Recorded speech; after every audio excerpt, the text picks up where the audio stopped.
Good afternoon. Thank you all for joining us today. We will begin here shortly.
We have a few more people jumping in right now. It is exactly 12 o'clock, so we will give it 1 or 2 more minutes and then we'll start. So we have a lot of great information to share with you today, and we want to definitely make sure we have time for questions and answers at the end.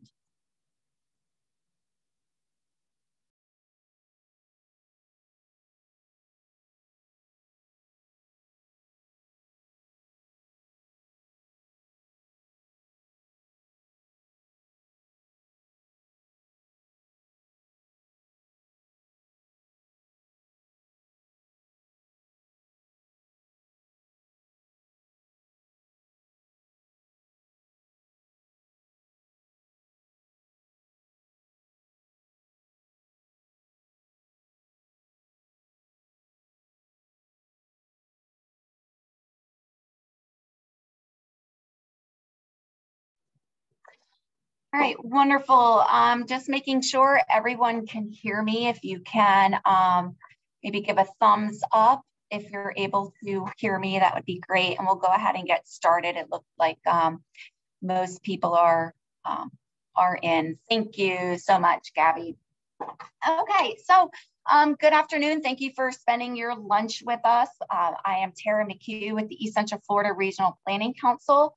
We have a great panel of speakers here today. Not only do we have the Regional Planning Council, myself and John Patterson, but we also have from the city of Cape Canaveral. Let me go back one. We also have from the city of Cape Canaveral, Brenda Supernaut, and Jerry Murphy from the University of Florida's Program for Resource Efficient Communities, and Thomas Rupert from Florida's Sea Grant. Just a little bit of housekeeping for those certified APA planners. This webinar has been approved for 1.5 credits using the ID number seen on your screen. Please remember that you are required to stay through the duration of the webinar in order to receive credits. Additionally, if you are a certified floodplain manager, it has also been approved for 1.5 credits. And again, please attend the entire webinar in order to receive credits. At the end, if you will send me a message in chat, and I will capture your email address and send you the certificate within the next week to document that you have completed the webinar. So I want to start first with a poll to see exactly who we have in our audience today. So you should be able to see on your screen 2 questions. One, what category best represents you? And what type of community do you represent?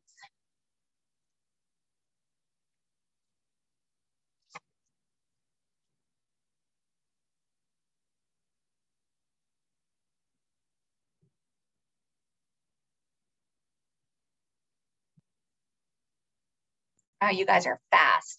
We are 80% there.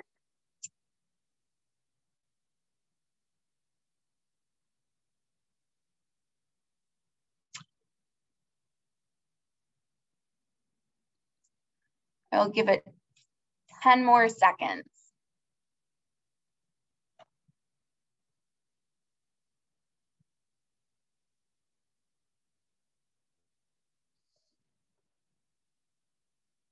All right. So you should be able to now see the results. It looks like most of our attendees, over 61%, are planning professionals. We have some engineers and elected officials, as well as legal professionals. That's awesome. We have a really great diversity of people in attendance, as well as some others, as well as interested citizens. So thank you again. And this is really great that we have both coastal and inland communities represented, as well as entities that represent both inland and coastal communities. So that is great. Thank you so much. Great, and we will go on to Brenda. So I am going to hand over the mic to Brenda, and she can talk about the grant overview received from DEP and the history of resilience in Cape Canaveral. Brenda.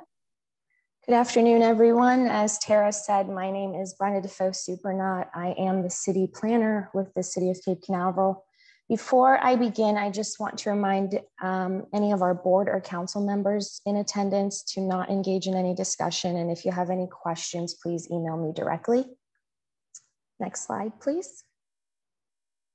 So we are currently in the process of reviewing our comprehensive plan, and that has been achieved in part from a grant from the Florida Department of Environmental Protection. So we begin for the city in 2015 when the Florida legislature directed jurisdictions that have a coastal management element to include redevelopment components that include things that look at resilience and flood protection. In 2015, we hadn't yet had a vulnerability analysis, so we were always sort of looking at resilience with kind of a wide berth, a wide eye, but hadn't necessarily set any policies in place. Next slide, please. So in 2017, we did pass an ordinance number 10-2017, to update the comprehensive plan. Now at this point, again, we still didn't have our vulnerability assessment completed, but we passed this ordinance to show a willingness to include policies that look to the future and included adaptation, resilience planning, and sea level rise. Next slide.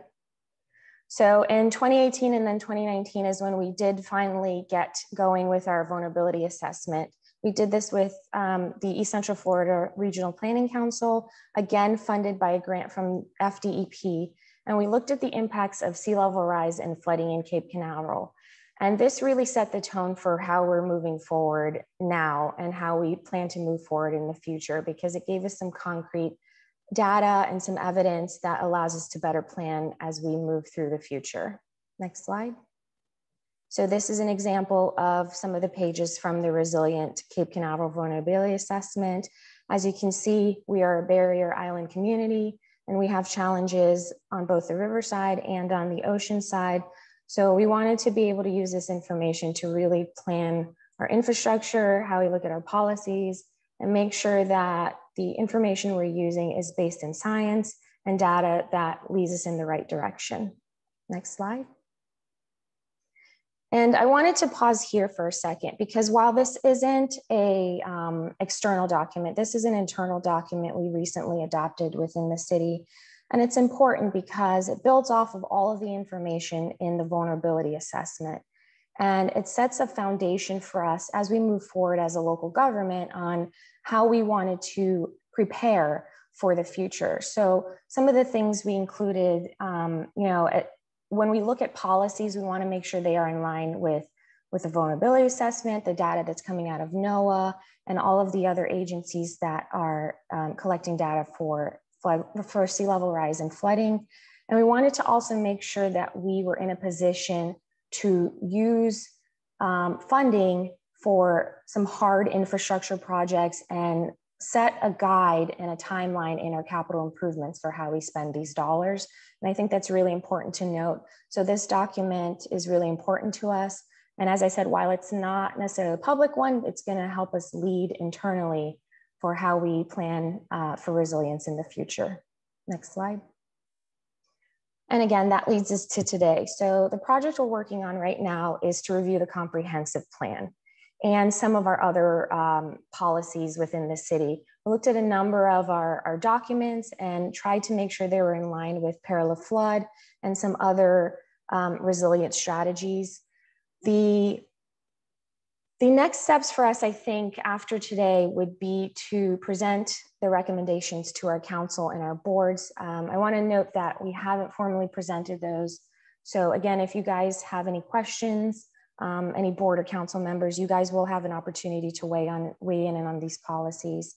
But the comprehensive plan is really going to set a tone for how we develop in the future, because what we'd like to do is really examine all of the things we have in place and then all of the things that we think might change and adapt, if you will, and really be prepared for those changes as best we can as a city, and make sure that when we are doing improvements, capital improvements, that we are funding them and placing them in places that are not necessarily going to be vulnerable to sea level rise or flooding, which we are unfortunately seeing some of the results of that already.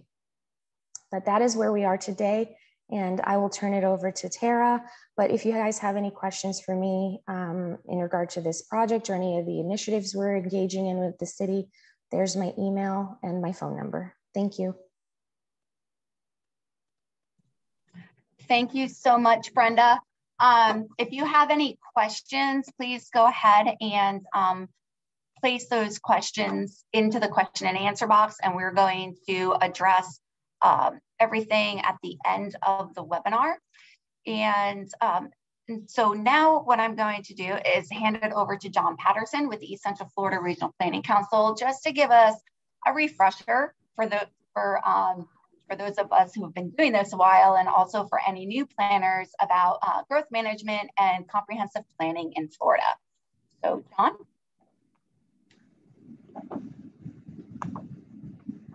Yes, good afternoon. John Patterson, East Central Florida Regional Planning Council.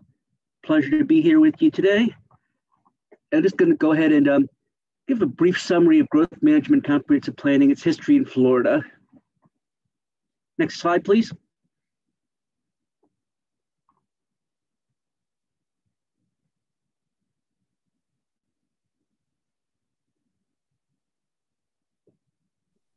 Can you hear me, Tara?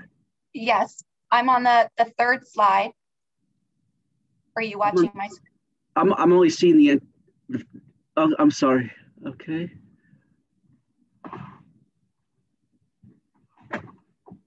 Okay. Just 1 second here. Make sure I've got the right stuff going here.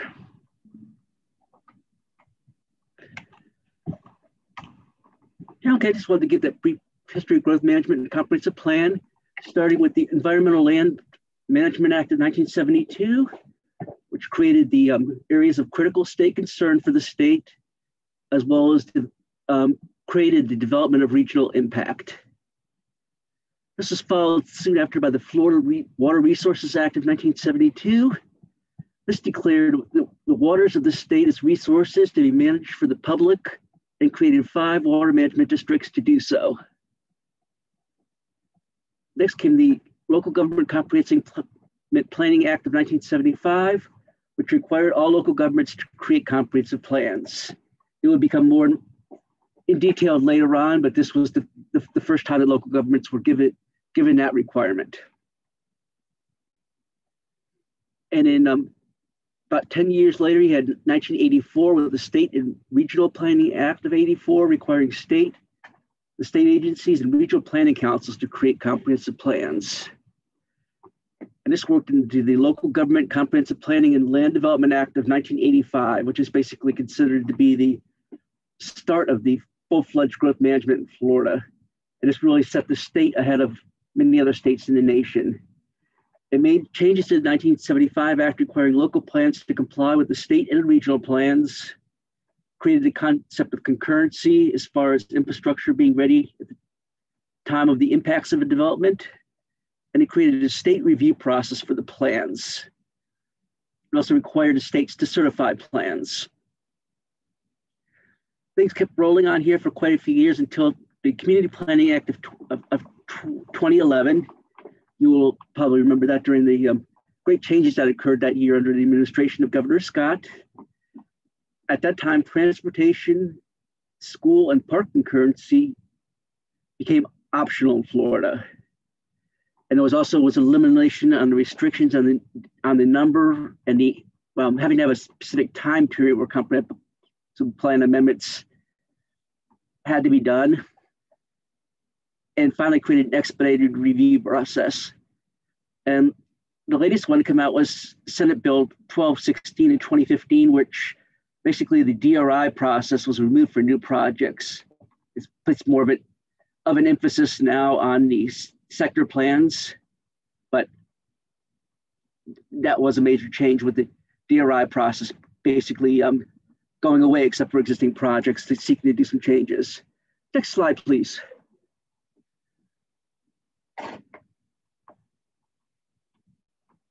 And as you can see here, this is the basically chapter 163 of the Florida statutes. And it's just outlining some of the major areas in comprehensive planning. So this shows you different elements that are required, definitions, the evaluation process, etc. Next slide, please.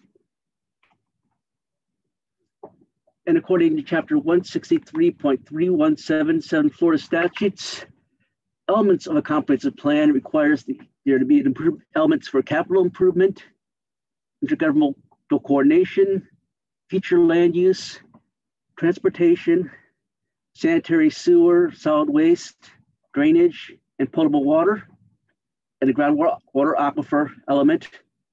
A lot of places just call it the infrastructure element. 6, the conservation element, recreation and open space, housing, and finally for the coastal communities, a coastal element. And you can go in there to chapter 163.3177 there and see the information on the different elements and requirements in greater detail. Next slide, please.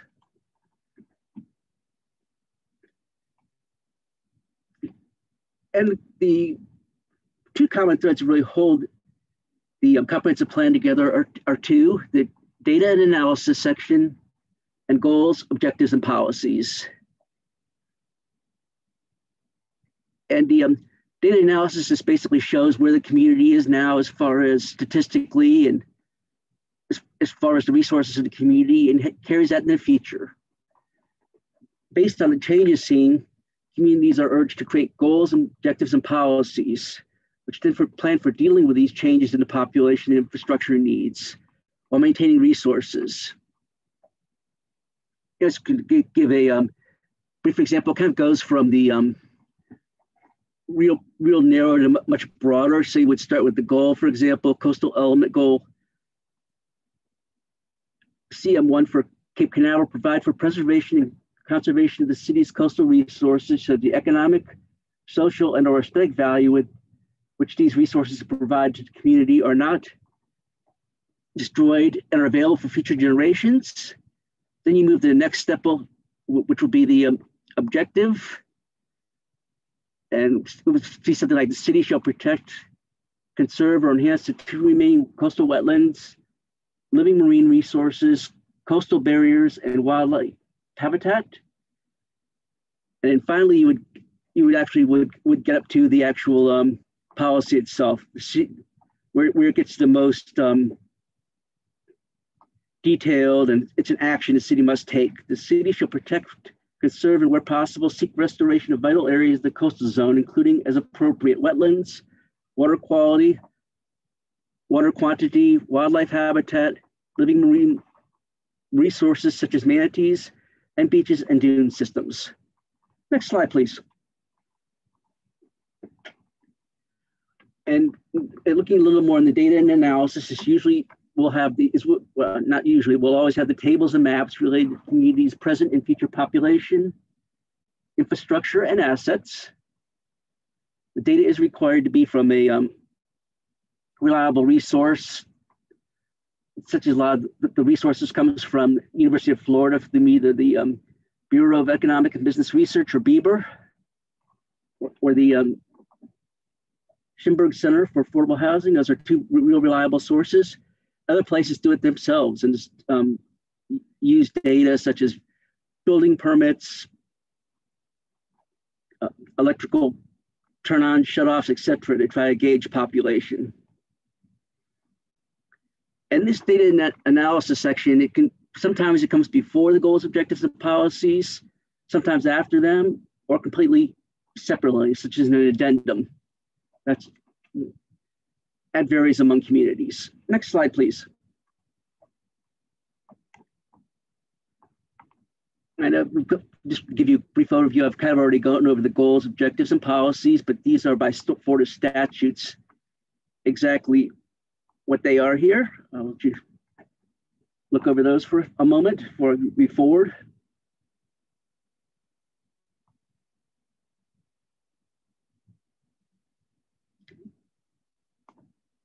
Next slide, please.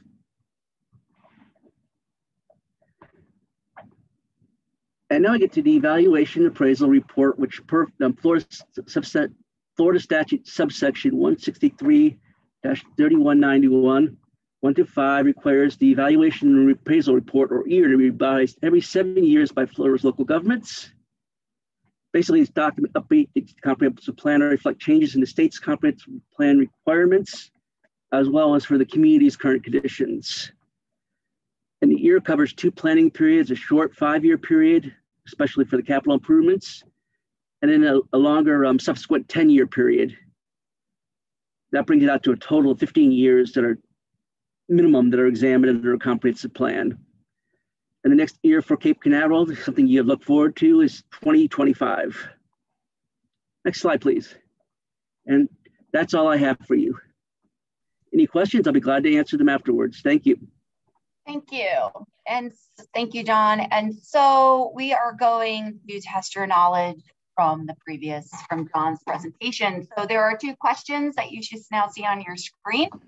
In what year were local governments required to develop comprehensive plans?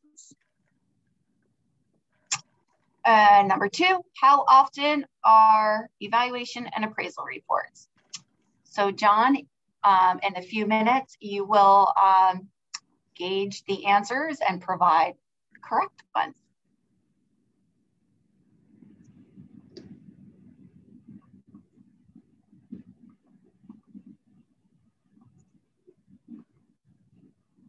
So we're about halfway there.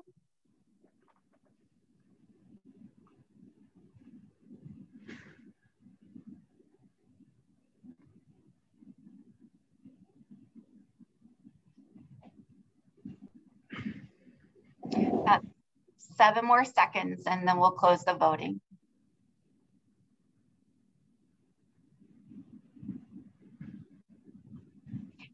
All right.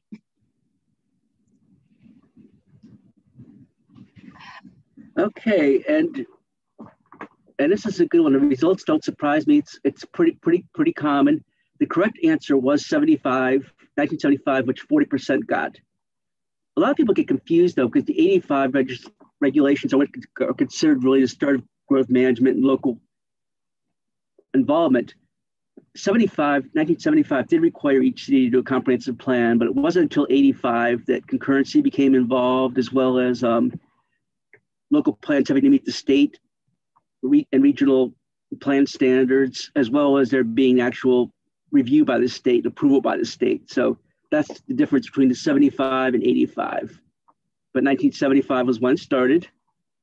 And very good, 71% got that correct, with the evaluation and appraisal reports being due every 7 years. Great, thank you. So I feel justified there for my teaching today. Thank you. Great, great job. Okay, so I'm going to take over now and talk about how we have worked with Cape Canaveral. Brenda gave you a really good overview of their history and funding provided by DEP. And so I'm going to kind of walk a little bit more in depth through what we have worked on and how we have engaged the public through this process. So a lot of times we're asked, well, why do we have to look at resilience? And, do you have to give kudos to the state for, trying to move this forward first through adaptation action areas, which was passed in 2011. And it's a voluntary designation that coastal communities can take, in which they can include in their comprehensive plan. And the areas are meant to identify areas that are that experience flooding from high tides, storm surge, or may be vulnerable to sea level rise. And the purpose is to aid in the prioritization of infrastructure funding and adaptation planning. So there's more information on that in Chapter 163. Then in 2015, we moved forward with more stringent policies that needed to be included in our coastal elements. And that is the Peril of flood legislation. And Senate Bill 1094, again, was passed in 2015.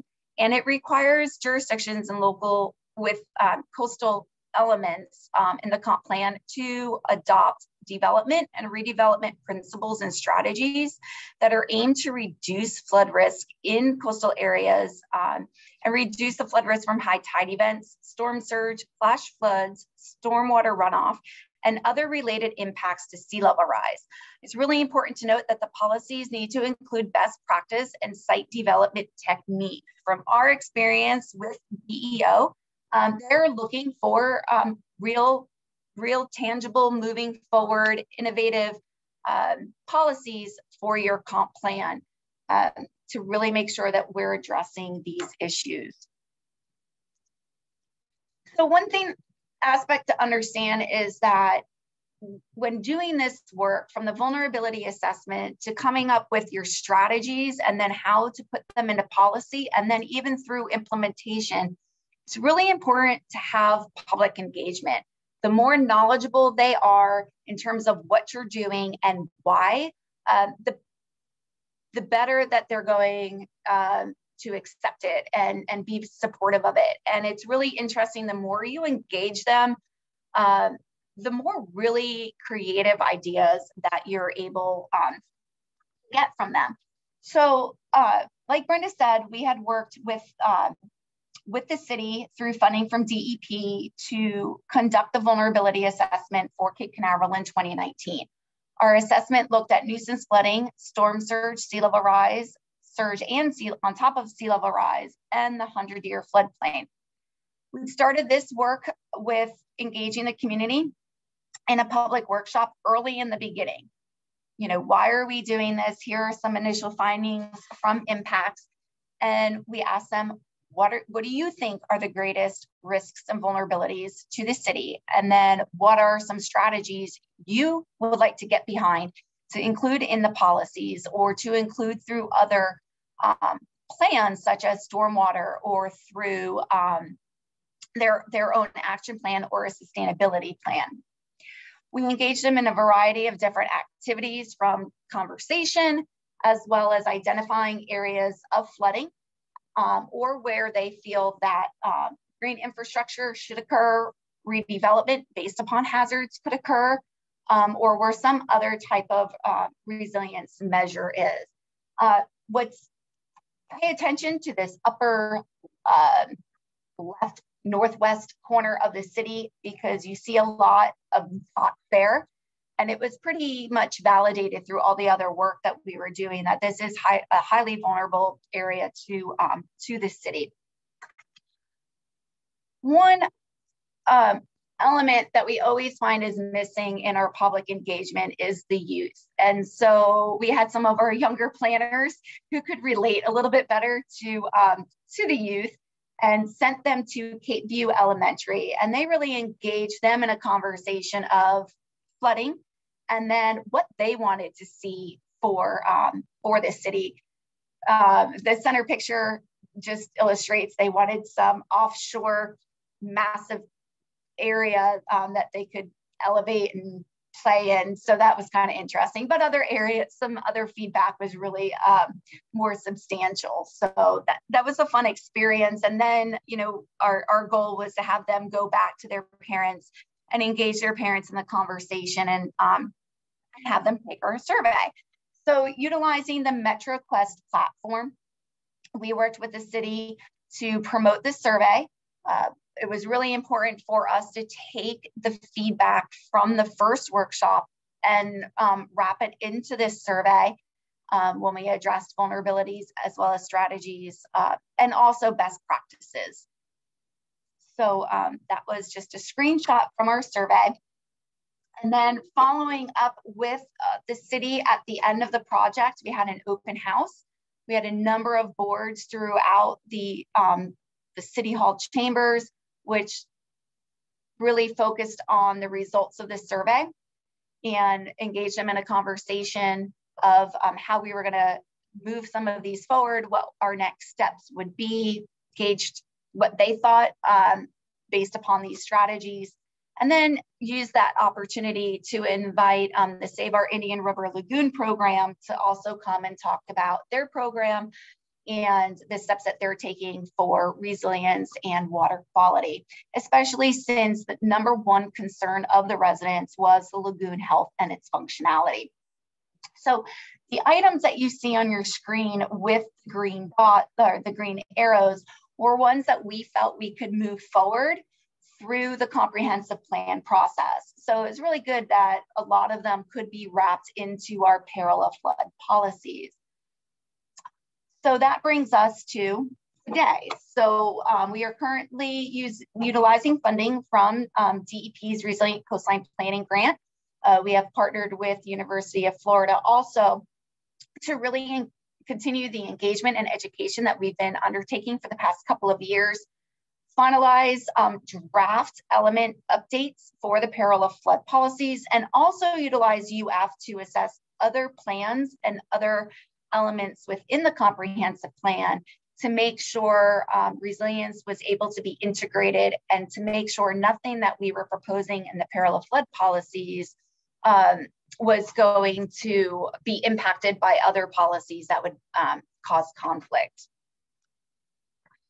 So in order to engage the community in this time of COVID, we hosted a resilience workshop via Zoom in the evening.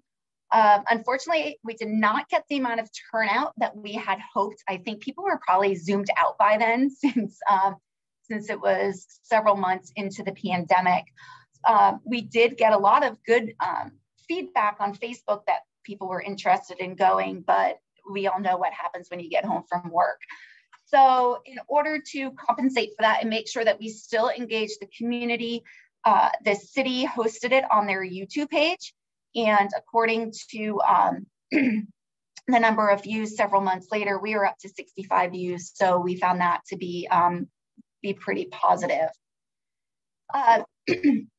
Then what we did in January, because we really wanted to go back out into the community and give them an opportunity to look at the strategies and the policies that we were moving forward, but we wanted to make sure we did it in a COVID safe environment. So we partnered with Stetson University, who we are also working with on another project in Cape Canaveral concurrently. So it's always great to have that ability to utilize two projects at the same time. And so we hosted an event, an open house at Manatee Park under a pavilion, which was great because it rained that day. But we had a great turnout. We had over 35 people come. And we talked about green infrastructure, floating wetlands, strategies that we're looking at to address roadway flooding. So green infrastructure for roadway solutions.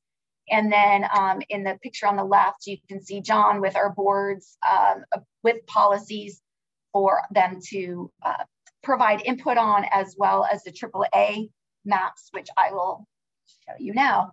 As part of this process, we wanted to also look at adaptation action area for the city. And if you remember the previous map, based upon the vulnerability and the points provided from the public, it really highlighted this area in yellow, which is probably not the best of choice. It's hard to see.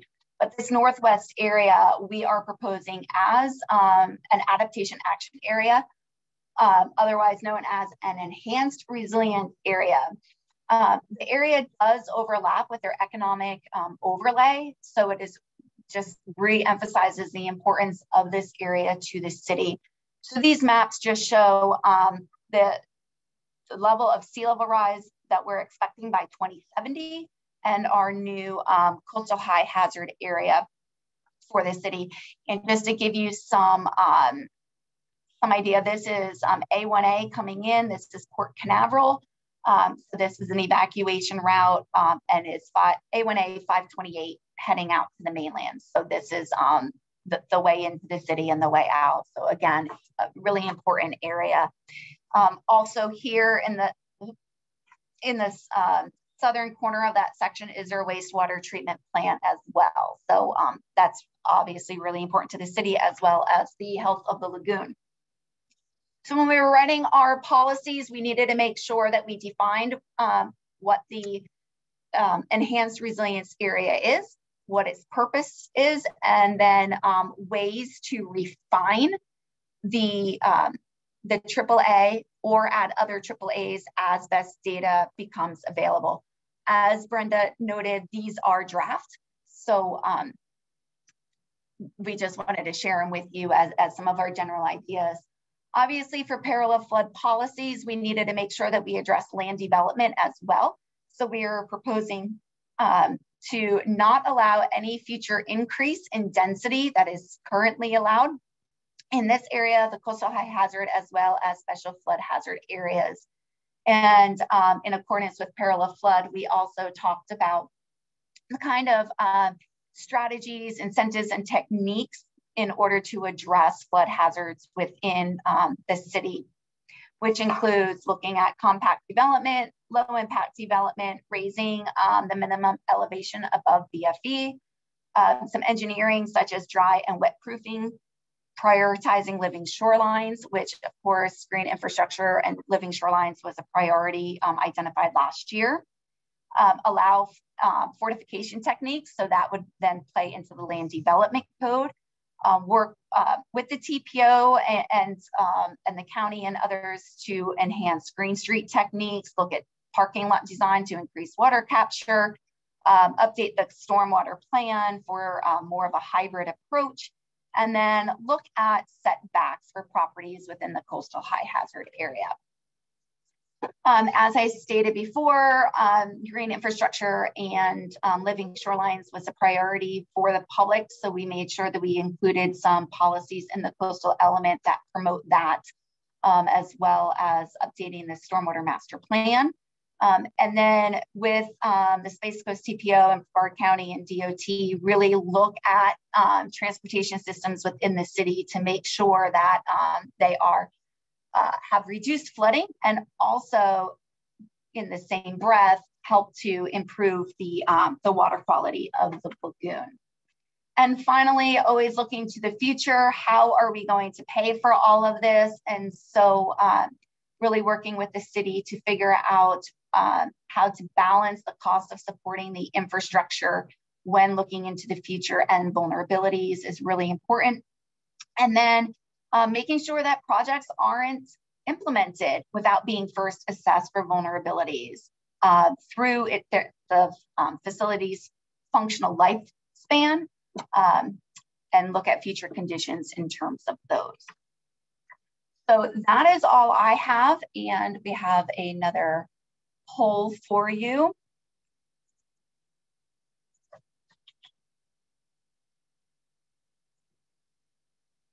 Okay, so have a couple questions here. In what year were adaptation action areas effectively passed into law? True or false, peril of flood policies are optional. And finally, which do you feel is the most effective tool in the implementation of resilience strategies?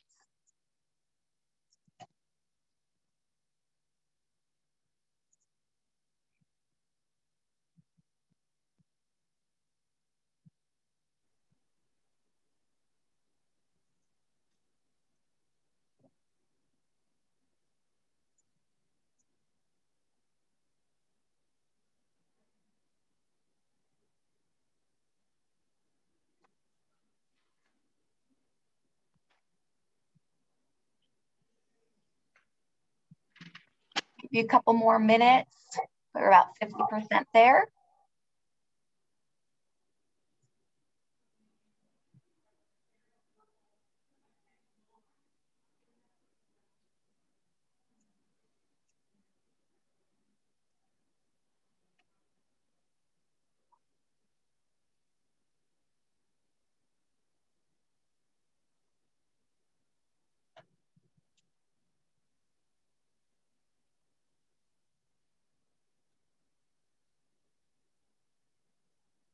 All right.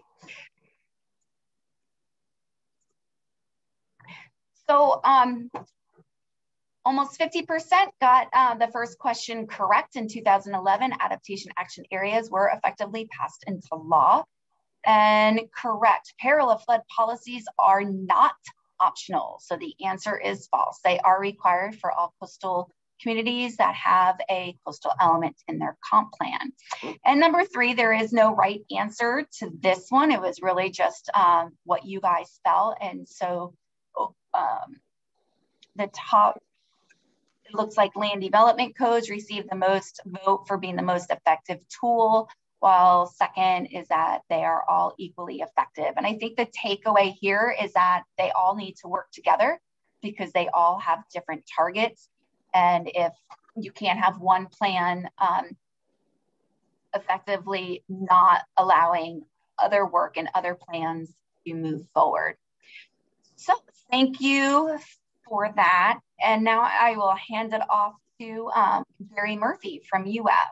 Jerry? Thanks so much for joining us during your lunchtime today. I'm Jerry Murphy with the University of Florida's Program for Resource Efficient Communities in the Institute for Food and Agricultural Sciences. Next slide. So a little project overview. We did a planned integration for resilience scorecard to look at the different plans, as Tara just mentioned, for the city of Cape Canaveral and see if there were discrepancies or how they might be better integrated. And like many places, they have a bunch of plans. Lots of communities have lots of plans, comprehensive plan, a local mitigation strategy, a comprehensive emergency management plan. The list can go on and on. And so what we're looking at is trying to make sure that as these plans are evolving to integrate hazards and climate change, we're making sure that the network is consistent internally. Next slide. So that's what we did. We evaluated this coordination of the Cape's plans, and we assessed the degree to which these plans target the most vulnerable areas. And the whole idea of this is to better understand this relationship between the hazards and the policies. Next slide. So these are the network of plans that the city of Cape Canaveral has. They have a comprehensive plan that was adopted in 2018. They had a stormwater master plan. It has a longer title than that, but that was adopted in 2014. And then Tara talked about the Resilient Cape Canaveral project that was done most recently. Then Broward County recently updated their local mitigation strategy last year. And there's also an A1A Economic Opportunity Overlay District that is the focus of the area's economic development. And that was done during the cycle of 2012 to 2018 and is incorporated in the Land Development Code in Article 10. Next slide. So the first thing we wanted to do was identify the relevant policies. And the relevant policies should include, first of all, they should potentially increase or reduce vulnerability to hazards. That's a key thought. And then in terms of making them more integrated and more responsible, they should include at least one place-specific term, like a political area. It could be citywide, or it could be a place within the city, or a geographic feature, or an individual building or facility, such as a school. And then we want to look and make sure that the policy contains a recognizable policy tool or a form of government intervention to achieve the specific objectives or outcomes. You may have noted in an earlier slide that the reference in the policy was that the code of ordinances would be used to implement that particular policy. And it can be an individual, the city manager will, or the public safety director will. It just depends on how granular the government is. Smaller governments might always refer to either the city manager or the board of city commissioners. But you want to have a responsible entity or a policy tool like the Land Development Code or the Code of Ordinances that everyone is certain that this is where it's supposed to be done and this is who's responsible for making that policy achieved and enforced. Next slide. And so these are some of the policy tools that we look at. Development regulations, land acquisition is a policy, density transfer provisions, which can be very helpful in looking at adaptation action areas, providing another tool for the potential geographic migration of development. Land use analysis and the permitting process is right where the rubber hits the road. We need to be responsible ourselves in terms of making sure that our local government public facilities, including any housing that we might provide, are looking to be sure that hazards and risks are minimized to the greatest extent possible. And then also looking at post-disaster reconstruction decisions. After a disaster event, it's important to have a plan in place for how we rebuild or if we rebuild. And this includes infrastructure, which I think Thomas will talk about, which we often call capital improvements. Next slide. And so this is sort of the movement toward a disaster occurring. You've got your different elements for Cape Coral. There was the comprehensive plan, the stormwater master plan, and then the county's local mitigation plan or local mitigation strategy, often called the LMS. So the comprehensive plan can best address response. The stormwater master plan can look at the short-term recovery, what we need to do immediately to try and make sure that we're not doing anything worse, in this case, to the Indian River Lagoon. And then our local mitigation plans look at a long-term recovery. Next slide. I'm happy to answer any questions and thank you all for your time. Great, thank you. So definitely put some questions and answers for Jerry in the box if you want to know more about the Peril tool.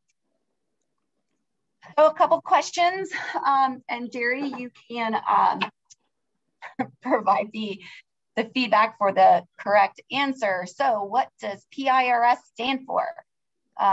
We would like to find out if you are a certified planner, floodplain manager, lawyer. It's kind of a little bit repetitive of the other, but just making sure you guys are still paying attention and on the line. And then finally, what new aspects should relevant plan policies to improve resilience contain?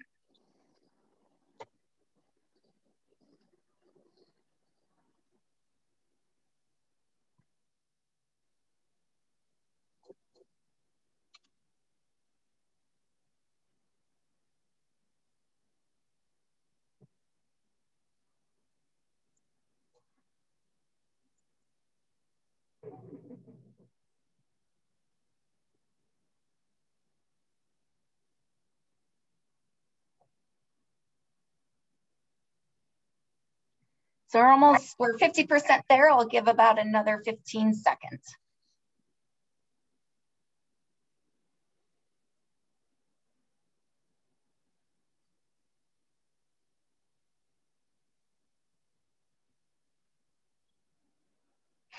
All right, great. Thank you so much. And I will end polling. And Jerry, how'd they do? I don't see the results yet, Tara. Oh, I'm sorry. There you go. Oh, there we go. Well, planning is really super, but the correct answer most people got, it's 62%, is plan integration for resilience scorecard. That's what PRS stands for. And the majority of our folks are other than certified planners, certified floodplain managers, or lawyers. And then the two aspects that relevant plan policies should include are A and C, a place-specific term and a recognizable policy tool or form of government intervention. Great. Good job, everybody. Thank you. Right, and so our last presenter is Thomas. So Thomas, I am giving you control. Very good, Tara. Thank you very much. One moment. Well, good afternoon. And again, I echo the thanks for taking your lunch to join us here today.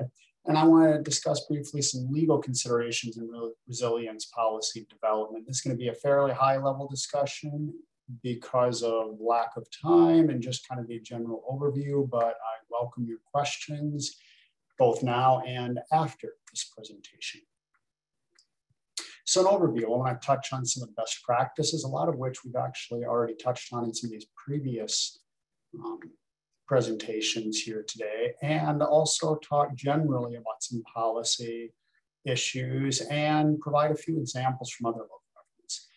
John Patterson did cover this as a key element of the basics, just using good data and analysis. And we now have plenty of data and analysis that much more clearly lays out the potential trajectories for sea level rise in the future. So it's no longer something that local governments can continue to put off because we don't have sufficient data to start making decisions.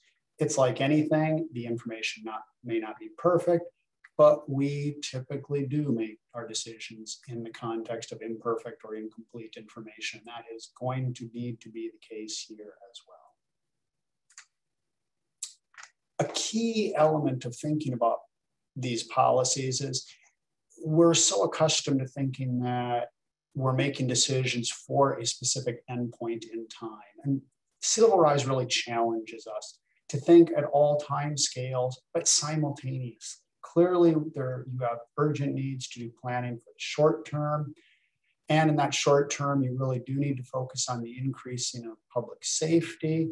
And I think a couple of other elements that are maybe less appreciated and need to figure into your thinking are the fact that you do want to start getting people thinking about the idea and putting them on notice that as the future looks like it is going to be much different than our past, they need to start expecting different level of infrastructure services because of the limitations financially and physically that you may be subject to in trying to maintain infrastructure at historic levels of service. Another short-term thing to integrate into your thinking is this idea that what you do today, you don't want to foreclose different options further down the road. So trying to make sure that you don't put yourself on a path now and commit to that path only to discover further down the road that you put too many resources into that path because it's no longer viable. When you start looking at the midterm, you want to start thinking about larger projects with very long-term benefits. But at the same time, you want to be certain to carefully look at which areas you can really afford to provide those longer term benefits, because are those areas going to be viable in the long term? And at the longest term, you really are going to need to start considering what is an exit strategy. There are places here in Florida, and increasingly we're finally starting to hear this acknowledged, that it simply is not going to be either fiscally or physically viable to protect those areas. And so how do you start thinking about a more graceful exit strategy from those areas? And again, that's very, very new for us to start thinking that way. Of course, a lot of this is going to come back to money. You are going to have to be thinking about what is your tax base. Clearly, no local government wants to lose tax base. And moving out of areas might sound like giving up your tax base, but if those areas are costing you far, far more to try to protect than they are even providing in tax base, you might be on the losing end of things there. Some of these things are actually going to be out of your control. For instance, insurance, and the NFIP, or the National Flood Insurance Program, is currently working on getting ready for the rollout of what they call Risk Rating 2.0, which will change the structure of flood insurance. And Florida is going to be probably the most heavily impacted state in the nation because we are about 40% of the flood insurance policies in the country right now. So that is going to be something that will have an impact on property values, which of course goes back to your tax base. Private finance. So how long are banks and mortgage companies going to be lending? There are already rumblings and a lot of discussions going on within the private mortgage and banking industries about this topic. And on a related note, with public finance, a lot of that infrastructure that you build in your major public projects, those are financed through bond issuances.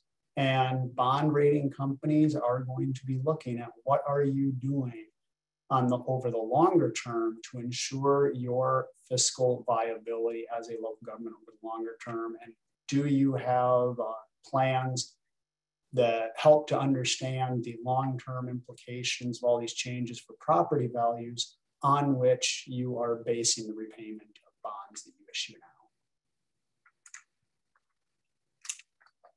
So here, this is a little bit tongue-in-cheek, but it's actually, I think, one of the most important things that we need to consider here in Florida. If you find yourself in a hole, stop digging.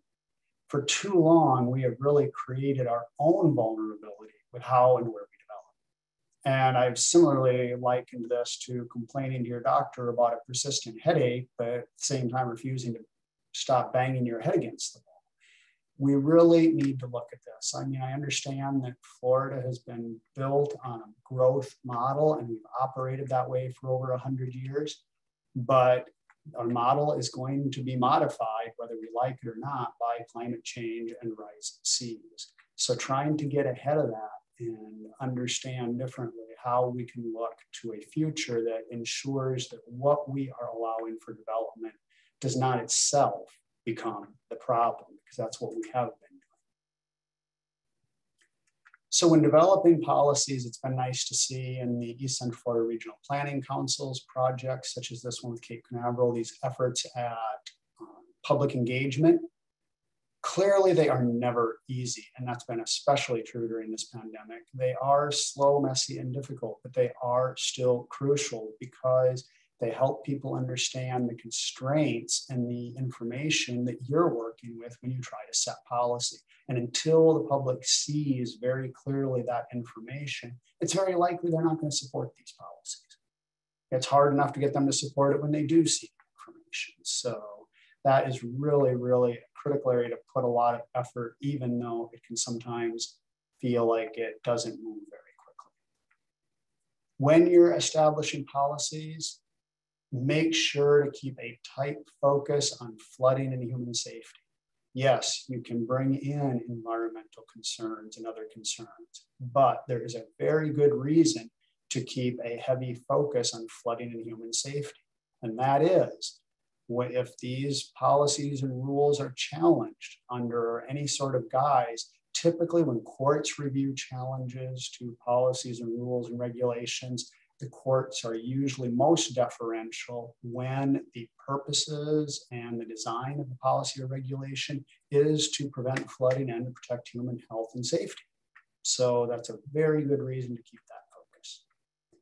And then I put comprehensive plan down here, because it's a great place that you need to start with putting these policies into place, but also it's not enough on its own. And that's really the place where a lot of local governments are kind of struggling with right now. They've started to adopt things into their comprehensive plan, but you also need to ensure that the policies you're adopting in the comprehensive plan elements are also being reflected in your future land use map and your land development codes.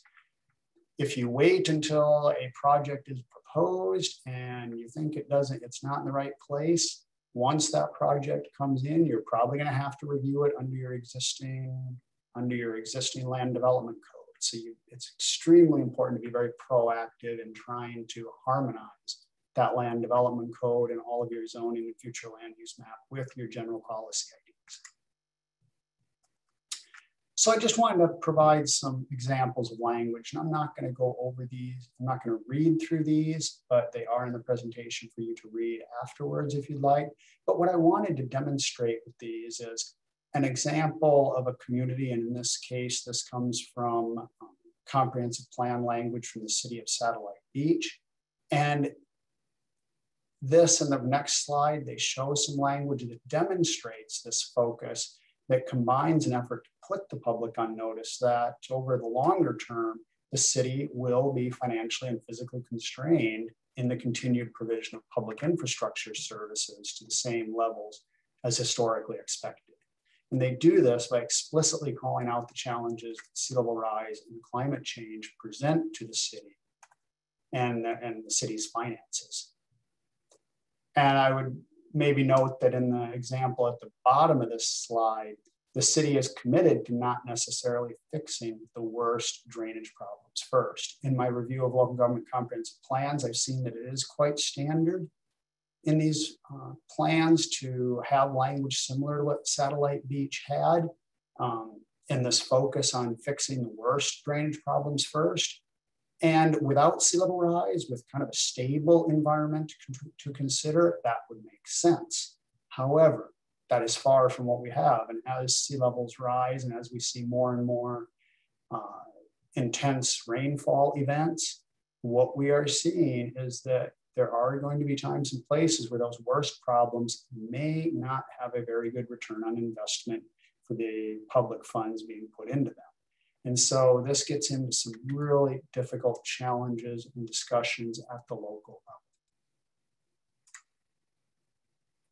Another big concern, of course, is roads. In the upper left hand, you can see that little street side dining area. Well, how often do you see the street above the level of the tables in the dining area? Well, that street was elevated down in Miami Beach. But then you can see on the picture to the right, that is the Florida Keys. And there it's a little more difficult to raise the roads because you don't have that level of dense development that you have in Miami Beach. And so trying to assess that cost to those property owners would be difficult. In one neighborhood, they did a study, and to try to raise the roads for an estimated benefit of 20 years, they were looking at annual assessments that, I think I've forgotten the numbers, but I think you were looking at somewhere in the vicinity of over $20,000 per parcel per year for an assessment if the properties themselves were going to pay for the full cost of raising the roads. So very, very challenging. but lots of different approaches. In the lower left, you can see there is the header for an ordinance passed by St. Johns County to your north.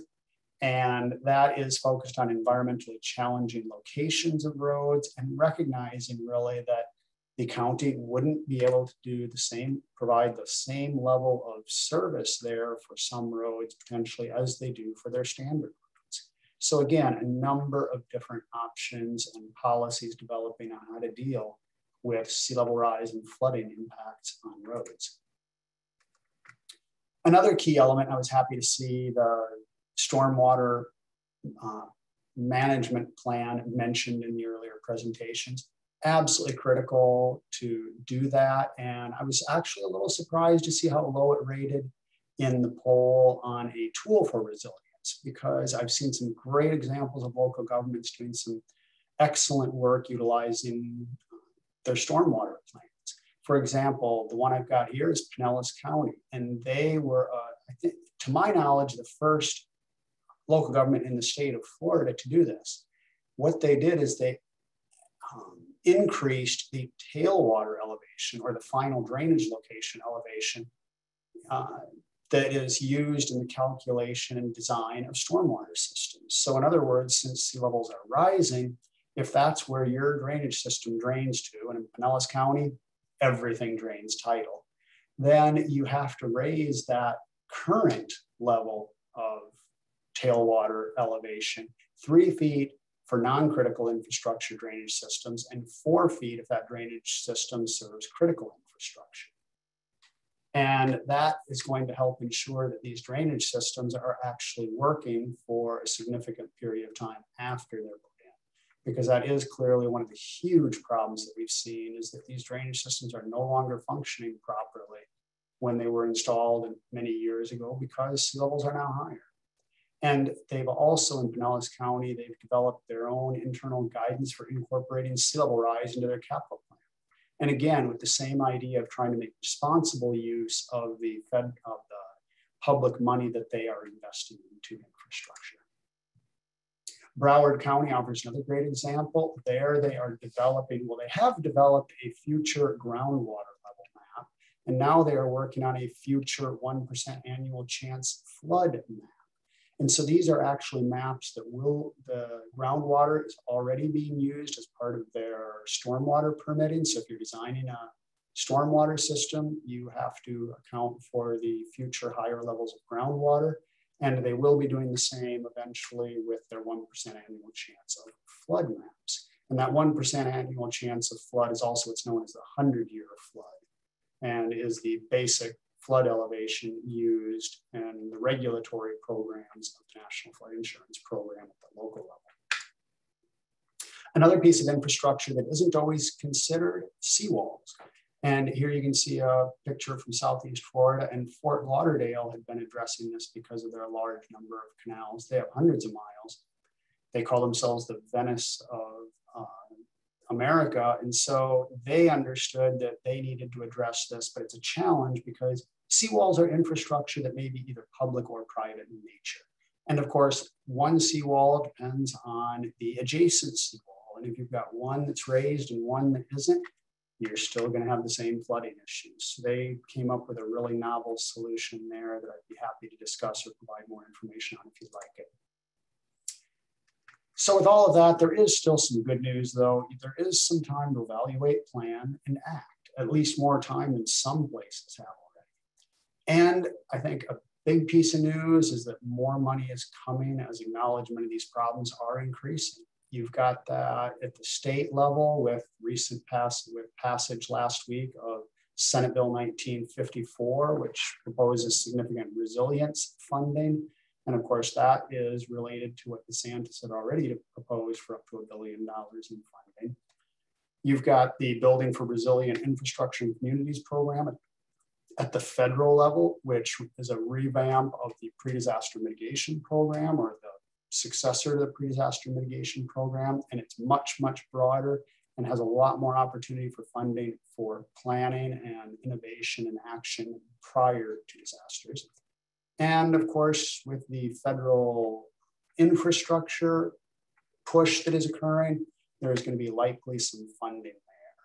And so what all that means is if you are active and proactive at the local level now, and you are putting in place a comprehensive plan for your future, that increases your ability to respond to quickly developing funding opportunities. And I just threw up a quick headline here for Pensacola getting money to do a sea level rise impact study.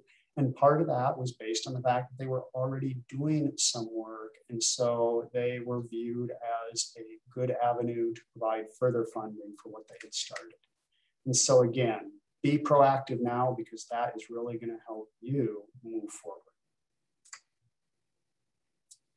Thank you very much. And I look forward to any questions. Great, thank you, Thomas. And I know we're a little bit ahead of schedule. So guys have any questions, throw them into the question and answer or into the chat and we can have further discussion, but you do have one more poll, so don't leave yet.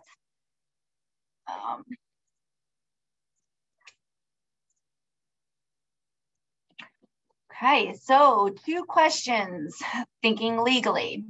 Do you think local governments can really limit past levels of infrastructure service when thinking of future conditions? And the second question, what do you see as a significant barrier to more resilient development patterns and strategies?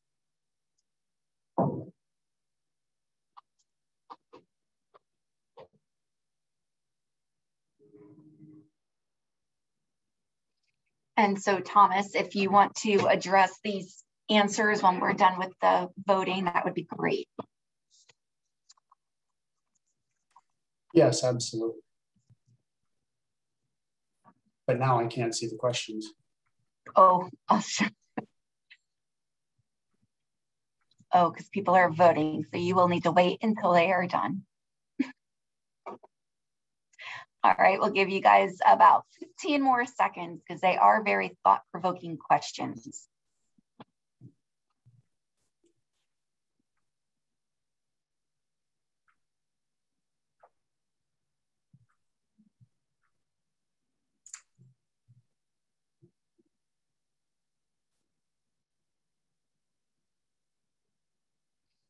All right, so I will end polling now and share the results. There you go, Thomas. Oh, there you have it. 71% think that that local governments can limit past levels of infrastructure service when considering future conditions. We'll talk about that a little bit. And this most significant barrier to more resilient development patterns and strategies. The top that's a lot closer. And the top comes out as lack of political will at almost 40%. And second, they go right down the list. Second is property rights. Third is funding. Fourth is public knowledge and understanding. And finally, fifth, assuming the past infrastructure levels are feasible for the future. I would say that bottom one actually kind of relates to some of the others and could have been incorporated in. But I think let's go back to that first question. Can governments really limit past levels of infrastructure service when thinking of future conditions? I would tend to agree in some sense with the yes, simply because it's going to happen. So yes, you can because you're going to have to, there's no option. To make the question more nuanced would be, are you going to be able to do that without significant legal liability? And I think that is the much, much more challenging question, because right now, and if we jump down and integrating part of question 2, even if you do have political will at the local level to make those challenging decisions, because say your local board or commission or council realizes, for example, that keeping the same level of infrastructure services for a particular area is probably fiscally foolish in relation to the rest of the infrastructure system that they're responsible for.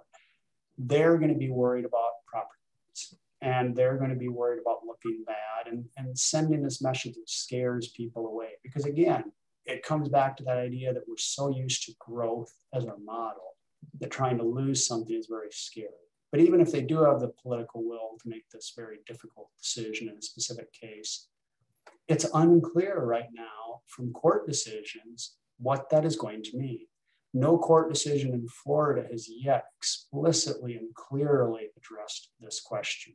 We do have some cases where very challenging situations for infrastructure have led local governments to provide or to not be able to maintain the same levels of service that they historically had. And in some cases, that's resulted in these legal cases, and it hasn't always been pretty for the local government. So it really is an open question, but in my view, the legal system is going to really have to struggle with this because it is a reality that's going to happen. And so our court's going to impose significant legal liability on local governments. I think the more carefully that you as local governments design your policies and ensure that when a decision comes that an area is no longer going to have the same level of road or drainage services, for example, that it's historically had, you're going to want to make sure that's very, very well grounded in a holistic set of policies focused on resilience and has a real element that can demonstrate that it's simply not feasible or responsible. For example, a piece of road, if it's one small segment of road serving a small number of people, you can't be expected to spend 50% of your road and maintenance budget annually on that piece of road, because then what you're doing is you're shortchanging the rest of the road system. And people need to understand that infrastructure isn't only about one property. Infrastructure is a system. And local governments, you're responsible for the entire system, not just individual pieces.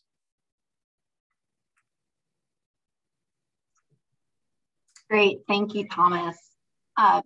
We do have a couple questions, and I am putting answers to some. Katie Martin asked for best resources for best management practice and resilient planning. So I just put a couple links in the chat for everybody. So if anyone else has some additional resources, NOAA also is a really good resource, and they have a climate resilience toolkit also, I believe, that you can get to through NOAA. So if anyone has those links immediately available, go ahead and throw them in there, as well as any other resources that you use for resilience planning. I don't know the answer to this question, so if anyone does, Randy Parkinson asked, how did, or I'm assuming it's who did the future groundwater elevation mapping for Broward? Do you know that? Yeah, if you just do a search for Broward County and future groundwater elevation or future groundwater map, it will take you to Broward County's website, and there you will, or in the search results, you'll be able to find some PDFs of presentations, and it will list the consultants that have done that because they've done some presentations on it.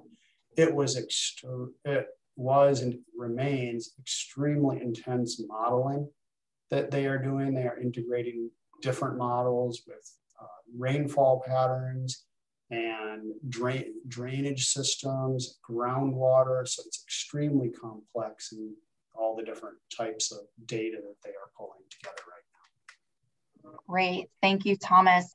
And we have another question. What is the latest with the St. John's A1A case? Well, that remains kind of the long-term disaster, the problem that just keeps on giving. There was a settlement, the county was sued, I believe, 2009 or 2010. And then there was the trial court, the county prevailed on a motion to dismiss, and then that was appealed, 5th District Court of Appeal, I believe that was 2011. But then that was remanded for more findings by the trial court. But before that ever happened, there was a settlement agreement. And of course, long after the settlement agreement came Irma and Matthew to pay a visit to that area and washed out anything that was remaining of the road. And so there's been absolutely nothing but sand there for a number of years now. And I know that the county and the property owners are still talking and still trying to figure out what to do, because again, the costs to St. Johns County are of putting a regular road back there would take more than their entire annual road and bridge maintenance budget just to try to put dry land to put a road out there, and it wouldn't last. So it's a very challenging situation. And that just goes back to, that's why I so much reiterate, we're in a hole, let's stop digging. We have to stop adding additional development in areas that over the long term are really not very viable. Great. Thank you so much. Does anyone have any other comments or questions? Give you a couple more minutes. Tara, this is Jerry. Another resource, I don't have the link, but the Department of Economic Opportunity has some resources, particularly with regard to post-disaster redevelopment planning that can be useful resilience sources too. Yes, I will go look for that and add it to the chat unless somebody else beats me to it. And then Randy just provided in the Q&A the link to the Broward groundwater elevation study. So I moved that over to the chat function. So thank you, Jerry. I do know that Denise Embler had asked about utilizing the PDRP analysis or guidance from DEO into the study. And while we didn't open up their guidance, we are familiar with it. Brevard County does have a post-disaster redevelopment plan, but it was provided in the conversations that we had of how are we going to deal with development after it's damaged, at what level. And then obviously they do have ongoing conversations about mobile homes, as many communities, coastal communities do, as well as inland communities. So that is something that they're continuing to have conversations on and how to address those hazards post-disaster. Thank you, Thomas, for putting in Georgetown climate as well. So yeah, if anyone has any great resources, and I will say that the Peril of Flood under the resource page has a lot of links to many of these documents, as well as the DEP Resilient Coastline page also has links to other type of resources. And there was another link in here also. Brenda, you sent a link to me directly about the financial planning for resilience. If you want to put that in the chat for everybody, that would be great. I did. Oh, thank you. Okay, great. So if anyone requires a certificate for the CFMs, please send me your name and email address. You can send it to me directly in chat or just email me. I'll put my email in here. And I'll get that out to you. We do have some time for a couple more questions if anyone else wants to ask. Otherwise, it looks like all of our questions are done. Well, thank you all so much for coming today and spending your lunch with us. Don't forget to put in for your AICP credits as well as your CFM credits. And we hope that you are able to use a lot of this information in your resilience work. If you have any questions, please feel free to reach out to any one of us. Thank you.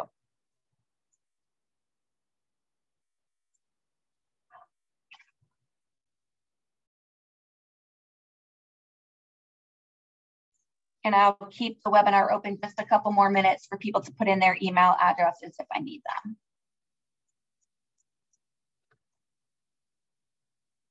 Thank you, Jonathan.